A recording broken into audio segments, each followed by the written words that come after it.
Semangat pagi anak-anak, bertemu kembali pada pembelajaran sejarah wajib hari ini. Bapak berharap kalian tetap semangat dan sehat supaya bisa mengikuti pembelajaran ini sampai dengan selesai. Ya, pada minggu yang lalu kita sudah membahas tentang sistem politik Indonesia pada masa Orde Baru dengan subtema yaitu Tritura, yaitu 3 tuntutan rakyat. Dan untuk hari ini kita akan membahas tentang sebuah sejarah yang tidak kalah kontroversial dari peristiwa G30S, yaitu peristiwa Super Semar atau Surat Perintah 11 Maret. Untuk itu, supaya lebih paham dan supaya lebih mengerti tentang pembelajaran ini, maka Bapak berharap mari kita saksikan video berikut dengan seksama, dengan serius, dan tetap fokus supaya kalian paham dan mengerti.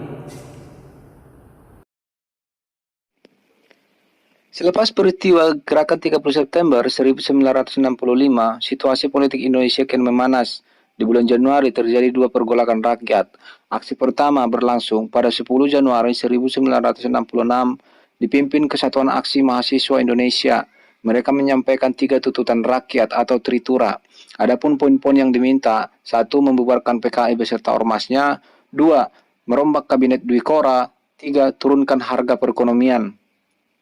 2 hari berselang, Front Pancasila mendatangi DPR GR atau Dewan Perwakilan Rakyat Gotong Royong yang dibentuk Soekarno untuk menggantikan DPR hasil pemilu 1955. Aksi lanjutan digelar. Presiden Soekarno mencoba menyetujui perubahan Kabinet Dwi Kora. Meski begitu, kabinet baru ini masih dianggap tidak efisien di mata rakyat. Kekecewaan masyarakat Indonesia semakin memuncak karena dalam unjuk rasa tersebut ada salah seorang demonstran yang gugur tertembak. Riak-riak protes semakin bergejolak. Soekarno dan kabinetnya mulai kalang kabut. Puncaknya, pada 11 Maret 1965, lahirlah Surat Perintah 11 Maret atau Super Semar. Saat itu, tujuan Soekarno memberikan Super Semar adalah bertujuan menjaga pertahanan dan keamanan negara, serta menjaga kewibawaan Soekarno sebagai presiden. Namun yang terjadi selanjutnya justru seperti cerita dalam serial Game of Thrones, siasat politik sebagai pergerakan mendapatkan kursi kekuasaan. Sehari setelah menerima Super Semar, Soeharto memanfaatkan kalimat mengambil tindakan yang dianggap perlu dalam pengamanan negara dalam Super Semar untuk membubarkan PKI dan segala ormas turunannya. Melihat tindakan yang diambil Soeharto, Soekarno panik bukan main. Itu adalah pendukung politik terkuatnya. Lagi pula, maksud dia memberikan surat itu adalah untuk mengamankan gejolak demonstrasi dan perlawanan rakyat, biar semuanya berjalan aman dan damai dan tentram. Pergerakan Soeharto tidak berhenti sampai di sana. Dengan alasan yang sama, tanggal 18 Maret 1966, dia menangkap 15 menteri yang setia kepada Soekarno, dan pada tanggal 28 Maret membubarkan Cakrabirawa, pasukan yang selama ini khusus mengawal presiden. Jadi, sebagai presiden, kekuatan politik Soekarno pelan-pelan dilucuti. Pada 27 Maret 1966, Soekarno dengan sangat terpaksa mengumumkan kabinet baru bentukan Soeharto, Kabinet Ampera.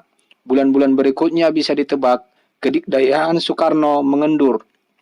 Nama Soeharto mencuat di kalangan MPRS atau Majelis Perwakilan Rakyat Sementara, cikal bakal MPR. Sejarawan Muhammad Radcliffe dalam Sejarah Indonesia Modern menulis, dengan kekuasaan Super Semar yang diperolehnya, Soeharto dan para pendukungnya kini menghancurkan sisa-sisa demokrasi terpimpin di hadapan Soekarno yang marah tapi tak mampu berbuat apa-apa. Gelar Presiden Seumur Hidup yang dikeluarkan MPRS pada tahun 1963 kepada Soekarno dicopot. Soekarno dilarang mengeluarkan keputusan presiden. Dia menolak, tapi semua mata bisa melihat era Soekarno sudah di pinggir tebing. Saat itu Indonesia punya 2 presiden.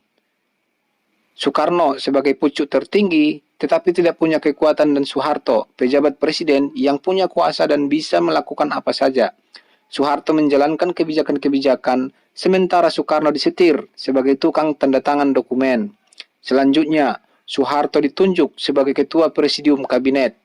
Setahun setelah perintah pertama Soeharto membubarkan PKI, pada 12 Maret 1967, MPRS mengangkat Soeharto menjadi presiden, dan inilah lahirlah Orde Baru.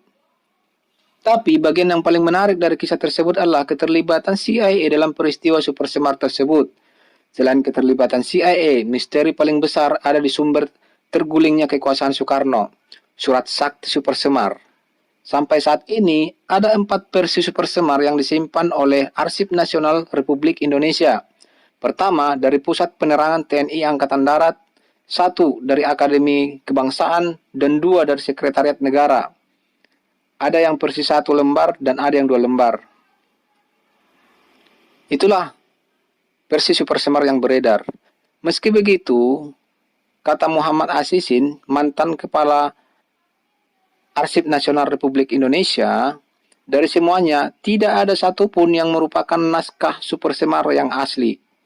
Saat ini, semua orang yang berperan langsung, mulai dari Soeharto, Soekarno, dan 3 orang yang mengantar Soeharto, yaitu Amir Mahmud, Muhammad Yusuf, dan Basuki Rahmat, menerima super semar sudah tiada. Selama hidupnya, tidak ada satupun di antara mereka yang mau buka suara.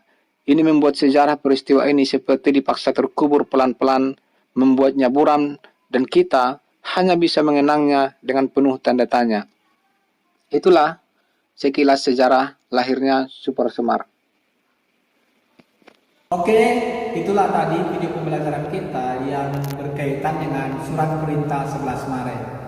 Ya, surat perintah 11 Maret ini menjadi titik penting dalam proses perjalanan sejarah bangsa Indonesia dan juga menjadi sebuah misteri sampai hari ini. Karena apa? Karena sampai hari ini ada beberapa versi surat perintah 11 Maret itu. Dan juga surat perintah 11 Maret inilah yang menjadi surat sakti yang dilakukan oleh Letnan Jenderal Soeharto untuk merampas kekuasaan daripada Soekarno.